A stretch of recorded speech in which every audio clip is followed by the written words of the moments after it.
Halo, selamat datang. Kali ini kita bakal kupas tuntas cerita seru di balik Tahun Baru Imlek. Yuk kita telusuri bareng-bareng perjalanannya dari akar tradisi agraris ribuan tahun lalu sampai jadi sebuah perayaan persatuan yang hangat di Indonesia. Coba deh, kalau dengar kata Imlek, apa yang langsung kepikiran? Angpau, barongsai, atau mungkin tanggal merah buat liburan ya? Hehe, boleh banget. Tapi, pernah nggak sih kita berhenti sejenak dan bertanya, sebenarnya ada makna apa lagi ya di balik semua kemeriahan itu? Ternyata di baliknya ada cerita panjang banget soal harapan, perjuangan, dan persatuan. Oke, ini dia peta perjalanan kita. Pertama, kita bakal time travel ke masa lalu buat lihat awal mula Imlek. Terus, kita bongkar legenda monster Nian yang jadi asal-usul warna merah. Nah, habis itu kita pulang ke Indonesia buat lihat jejak sejarahnya di sini, menyelami tradisinya, sampai akhirnya kita paham kenapa Imlek itu jadi warisan kita bersama. Siap? Untuk ngertiin Imlek yang sekarang, kita emang harus mundur jauh banget yo. Yuk kita mulai petualangan kita di daratan Tiongkok kuno, tempat semua kisah ini berawal. Jadi pada awalnya perayaan ini tuh namanya Chunjie, yang artinya festival musim semi. Buat para petani zaman dulu, ini bukan sekedar pesta biasa, tapi momen yang sakral banget.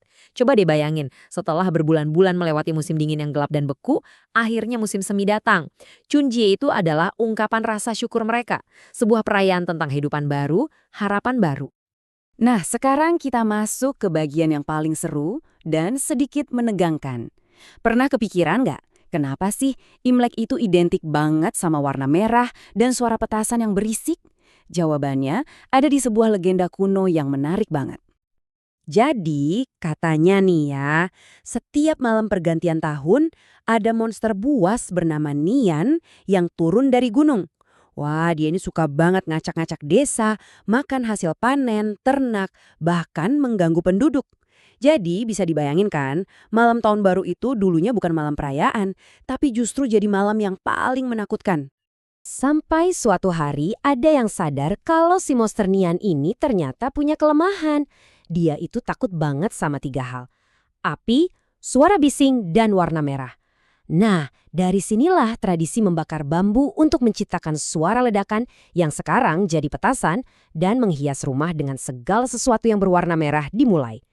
Jadi setiap lampion dan suara kembang api itu bukan cuma hiasan loh, itu simbol perlawanan buat mengusir nasib buruk dan menyambut keberuntungan. Oke, dari Tiongkok kuno, kita terbang lagi dan mendarat di rumah kita di Indonesia.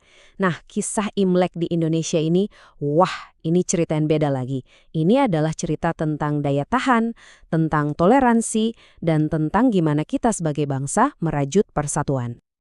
Perjalanannya di sini nggak selalu mulus. Bayangin deh, selama lebih dari 30 tahun, sejak tahun 1967, perayaan Imlek itu dilarang di ruang publik.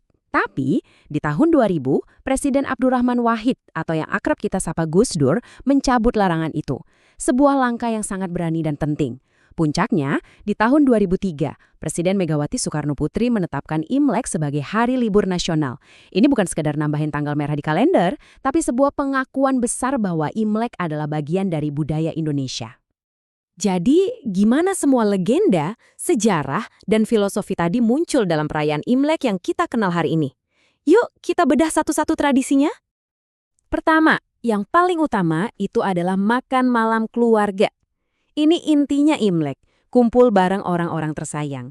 Terus ada angpau, si amplop merah yang isinya bukan cuma uang, tapi juga doa dan harapan baik. Ada juga kue keranjang yang lengket, simbol harapan agar keluarga selalu rekat. Dan jeruk sebagai simbol kemakmuran. Dan tentunya barongsai, tarian singa yang energik ini dipercaya bisa mengusir roh-roh jahat. Seru banget kan? Dari semua perjalanan tadi, kita sampai pada satu kesimpulan yang indah. Imlek di Indonesia itu udah bertransformasi. Bukan lagi cuma perayaan satu etnis, tapi udah jadi cerminan nyata dari semboyan negara kita, Bhinneka Tunggal Ika. Kalimat ini benar-benar merangkum semuanya. Ketika kita lihat lampion merah di mana-mana atau dengar suara drum barongsai di mall, kita itu lagi menyaksikan sesuatu yang luar biasa. Sebuah tradisi yang kini jadi milik kita bersama, jadi bagian dari mozaik budaya Indonesia yang kaya raya. Pada akhirnya, nilai-nilai yang ada di dalam Imlek itu universal banget. Ia ngingetin kita semua, nggak peduli apa latar belakang kita, tentang pentingnya keluarga, pentingnya bersyukur, dan yang paling penting, pentingnya punya harapan buat masa depan yang lebih baik. Nah, sambil menenungkan perjalanan Imlek yang keren ini, aku mau ninggalin satu pertanyaan buat kamu.